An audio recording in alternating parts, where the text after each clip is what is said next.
Hello students, good morning. Today we are starting tricks for integration. और इसमें सबसे पहला जो अभी हम लोग आज ट्रिक ले रहे हैं that is based on integration by parts. Integration by parts में अभी हम लोगों को मालूम है the rule for selecting first function. इसमें the rule for selecting first function is presented in this form ILATE. इसमें I stands for inverse, L stands for logarithmic and A for algebraic and T for trigonometric and E for exponential। तो आज जितने भी problems अभी हम लोग ले रहे हैं वो सारे के सारे बेस्ड हैं on algebraic function into second function जो लिखा हुआ है वो this is either a trigonometric function और an exponential function. All these problems are based on this product. The first function is an algebraic function and the second function is either a trigonometric or an exponential function। और इसके हिसाब से अगर अभी हम लोग चलें तो सबसे पहला जो काम अभी हम लोग को करना है, you have to take the algebraic as the first function। तो algebraic को आपको फर्स्ट लेना है, लेकिन इसमें we will not be applying the conventional method for integration by parts। इसमें एक बहुत सिंपल सी ट्रिक अभी हम लोग डिस्कस करेंगे। क्या, जैसे सपोज फॉर एग्जांपल अगर आपको x क्यूब cos x इसका इंटीग्रेशन अगर निकालना है तो सबसे पहला काम अभी हम लोग करेंगे we will be differentiating this function. x cube को अभी हम लोगों ने सबसे पहले इस फंक्शन को लिखा और इसको डिफरेंशिएट करते जाएंगे, तब तक डिफरेंशिएट करते जाएंगे जब तक इसका आंसर जीरो नहीं आ जाए, है ना। तो x क्यूब लिखा, फिर इसके बाद इसका डेरिवेटिव 3x स्क्वायर आ जाएगा। इसको फिर से डिफरेंशिएट कर दो, फिर से अगर डिफरेंशिएट करेंगे तो इसका डेरिवेटिव 2x आएगा इंटू 3 यानी ये 6x आ जाएगा। और फिर 6x का डिफरेंशिएशन क्या आ जाएगा 6। तो सबसे पहली स्टेप जो है you have to differentiate the algebraic functions. Algebraic function को आपको डिफरेंशिएट करना है और रिपीटेडली डिफरेंशिएट करना है। कब तक डिफरेंशिएट करना है? जब तक जीरो नहीं आ जाए। जैसे x क्यूब लिखा, फिर इसका डेरिवेटिव 3x स्क्वायर आ जाएगा, फिर इसका डेरिवेटिव 6x आ गया, फिर इसका डेरिवेटिव 6 आ गया, फिर इसका डेरिवेटिव अगर करेंगे तो जीरो आएगा। So we are not writing down the zero. अब उसके बाद इसी के साथ में मल्टीप्लीकेशन में just try to write down the integration of the second function। Now the second step is what? Integrate the trigonometric or the exponential। इसको भी repeatedly आप इंटीग्रेट करें। cos x का इंटीग्रेशन बच्चों कितना आएगा? sin x आएगा। sin x का इंटीग्रेशन इसके साथ लिखोगे। sin x पहले सबसे पहले अभी हमने क्या किया, cos x को इंटीग्रेट करके इधर लिख दिया। फिर sin x जो आया है अब इसको इंटीग्रेट करो, कितना आएगा? Minus cos x। अब ये माइनस cos x को फिर से इंटीग्रेट करो। माइनस cos x को अगर आप इंटीग्रेट करोगे तो बच्चों कितना आ जाएगा? Minus sin x। और sin x को अगर आप इंटीग्रेट करोगे, sin x को अगर आप इंटीग्रेट करोगे तो कितना आ जाएगा? Minus cos x। So this will be minus of minus cos x। ऐसा लिख सकते हैं। बस अब आपको क्या करना है, पहले वाले इस प्रोडक्ट में प्लस साइन लगाओ, उसके बाद फिर माइनस साइन लगाओ, फिर उसके बाद प्लस साइन, उसके बाद माइनस साइन। तो so starting with the plus sign put down positive and negative sign alternately. पहले प्लस, फिर माइनस, फिर प्लस, फिर माइनस, और जब तक आपके सारे टर्म्स इसमें खत्म नहीं हो जाए। तो अभी हमने प्रोसेस क्या बताया है? प्रोसेस ये है कि जो भी एल्जेब्राइक फंक्शन दिया है उसको आप डिफरेंशिएट करोगे रिपीटेडली और एक साथ लिखते जाओगे। तो x cube, 3x square, 6x और 6। उसके बाद जो ट्रिग्नोमेट्रिक फंक्शन है या एक्सपोनेंशियल फंक्शन है उसको अभी आप इंटीग्रेट करना शुरू करोगे। cos x का इंटीग्रेशन sin x का माइनस cos x और माइनस cos x का माइनस sin x इंटीग्रेशन आएगा। माइनस sin x का integration will be minus cos x और माइनस साइन ऑलरेडी लगा हुआ था, है ना। And alternately put up plus minus sign, इधर प्लस फिर माइनस फिर प्लस फिर माइनस, और लिख लो this is the answer. x cube sin x plus 3x square cos x बच्चों, फिर इसके बाद क्या कितना आ जाएगा माइनस 6x साइन एक्स, और इधर पर कितना आ जाएगा minus 6 cos x. So this is the answer. So without actually applying what integration by parts we have solve this integral in one line, है ना. नहीं तो कन्वेंशनल मेथड अभी हम लोग मालूम है 2-3 बार आपको इसमें इंटीग्रेशन बाय पार्ट्स अप्लाई करना पड़ता है. चलिए we'll continue with another problem based on algebraic and exponential function. Second problem में देख लीजिए क्या करना है. सेकेंड प्रॉब्लम में बच्चों एक algebraic फंक्शन है और एक एक्सपोनेंशियल फंक्शन है. अब इसका इंटीग्रेशन अगर लिखना है तो कैसे करेंगे. हमने बोला स्टेप क्या है, differentiate the algebraic function repeatedly और डिफरेंशिएट करो. x to the power of 5 लिखा बच्चों. इसका डिफरेंशिएशन कितना आ जाएगा, x to the power of 5 के बाद 5x to the power of 4, फिर x to the power of 4 का कितना आ जाएगा 5 into 4x to the power of 3. अब इसका कितना आ जाएगा देखो जरा ध्यान से, 20 तो ये लिखा 5 4 20, और इसका कितना आ जाएगा 3x स्क्वायर. अब इसके बाद कितना आएगा डिफरेंशिएशन. अब यहां पर जगह नहीं है, we are writing this at this place. 23 से 60, डेरिवेटिव कितना आ जाएगा बच्चों 6x आ जाएगा.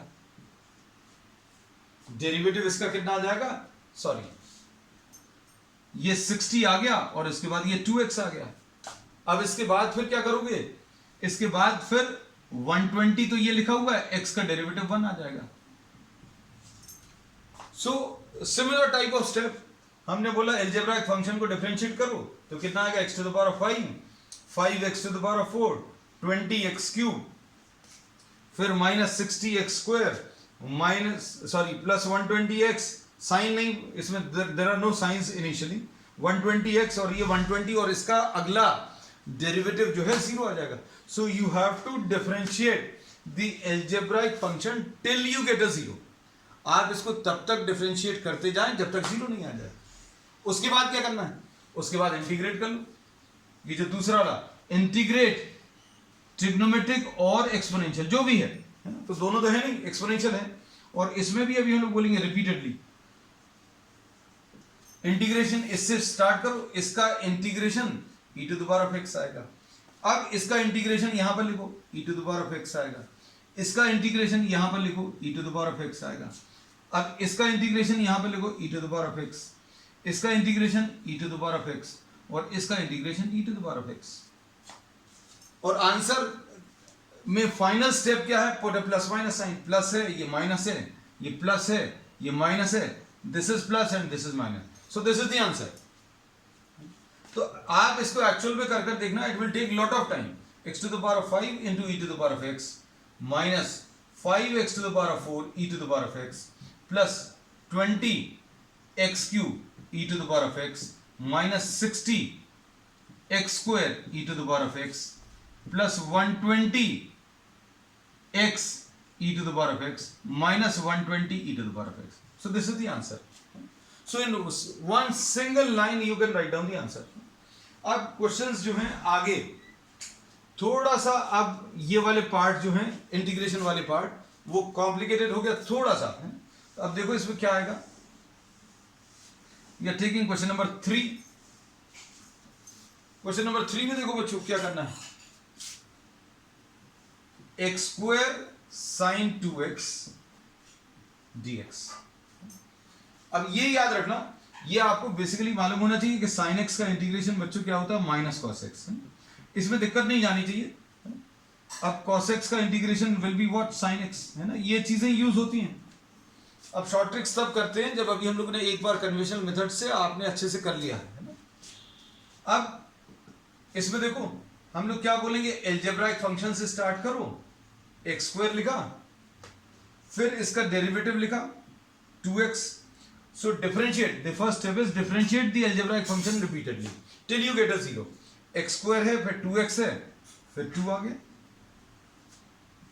अब उसके बाद क्या करना है, उसके बाद ट्रिग्नोमेट्रिक फंक्शन को इंटीग्रेट करो.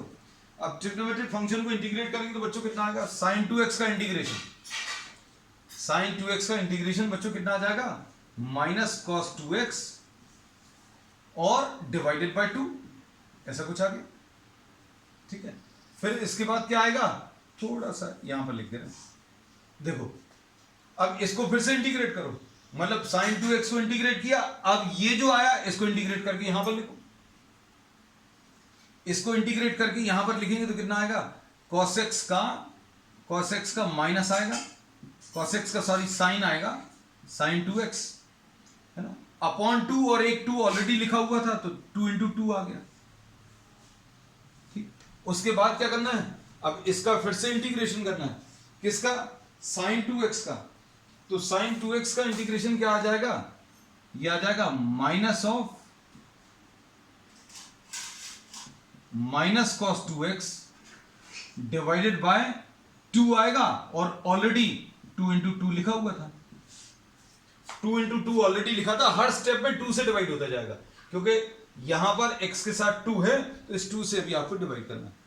फिर फाइनल आंसर लिखते समय इधर पर प्लस साइन, इधर पर माइनस साइन, और इधर पर प्लस साइन। ये जो प्रोडक्ट आए हैं ये पहले प्रोडक्ट में प्लस, दूसरे में माइनस, और तीसरे में प्लस, और फिर अब आप इनको सिंप्लीफाई करके देखो क्या रहा, minus x square cos 2x divided by 2। फिर उसके बाद क्या आएगा बच्चों, एक ये 2 कैंसिल होगा, माइनस और माइनस मिलके प्लस आएगा, plus x sine 2x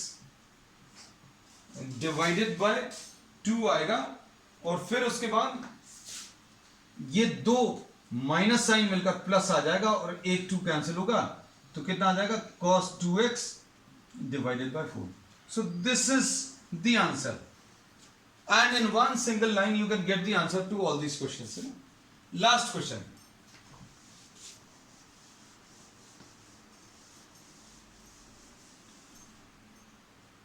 Integration of x to the power of 4 e to the power of x. अब इसमें जैसा अभी हम लोगों ने बोला क्या करना है, take what the algebraic function and differentiate this repeatedly. Answer इसका डायरेक्टली ही आएगा, x to the power of 4, 4x cube, इसका डेरिवेटिव बच्चों 12x स्क्वायर, और इसका डेरिवेटिव कितना 24x, और इसका डेरिवेटिव कितना 24, ऐसा कुछ आ जाएगा। अब इसके बाद क्या कर सकते हैं, इसका नेक्स्ट स्टेप क्या है, इंटीग्रेट द एक्सपोनेंशियल फंक्शन, इसको इंटीग्रेट करना शुरू करो, e to the power of 2x upon 2, इसका इंटीग्रेशन। अब इसको इंटीग्रेट करो, इसको इंटीग्रेट करो तो e to the power of 2x upon एक और 2 आएगा। ठीक, अब इधर क्या आएगा, e to the power of 2x, इसका इंटीग्रेशन। अब इसके इंटीग्रेशन में e to the power of 2x तो आएगा ही, फिर एक और 2 आएगा तो अपॉन 2 इंटू 2 इंटू 2, और यहां पर क्या आ जाएगा, इसको इंटीग्रेट करो, इसके इंटीग्रेशन में e to the power of 2x divided by ये 8 लिखा हुआ है, और एक 2 इंटीग्रेशन में आ जाएगा। फिर इसके बाद e to the power of 2x तो आएगा, ये 16 भी आएगा, e to the power of 2x का integration e to the power of 2x divided by 2 है। तो इसमें हम लोगों को क्या करना, फाइनल आंसर लिखते समय इसमें start with a positive sign, plus minus and plus. तो अब इसमें इसको इसके आगे सिंप्लीफाई कर लीजिएगा, you will get the answer. 2 2 ज़ा 4, 3 ज़ा 12, और यहां पर 4 2 ज़ा 8, 4 6 ज़ा 24, और यहां पर, so the answer to this will be x to the power of 4 e to the power of 2x upon 2 minus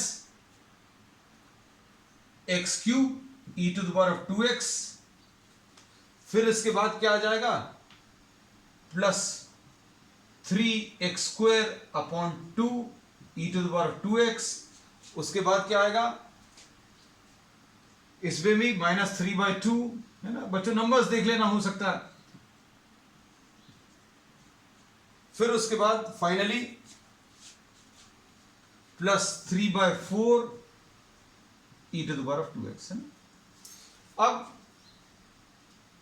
इस प्रॉब्लम में जो आंसर आया वो ये, So as you can see in all these problems, if you were applying the conventional method, then this would have taken time. लेकिन ये short trick apply करने पर अभी हम लोग देखते हैं in a single line and within some seconds you'll get the answer, है ना? तो shortcuts बच्चों जो हैं, these are just meant to save time. कुछ problems में अगर अभी हम लोग समय बचा पाए, you will be having an upper edge, है ना? There is no shortcut to success. आपको conventional method करना ही पड़ेगा. And if you are interested in conventional methods, theory, full concept videos, those are also available on the YouTube. If you like this video, please subscribe to our channel and we'll be continuing with many more such tricks on the next channel. That's all for today.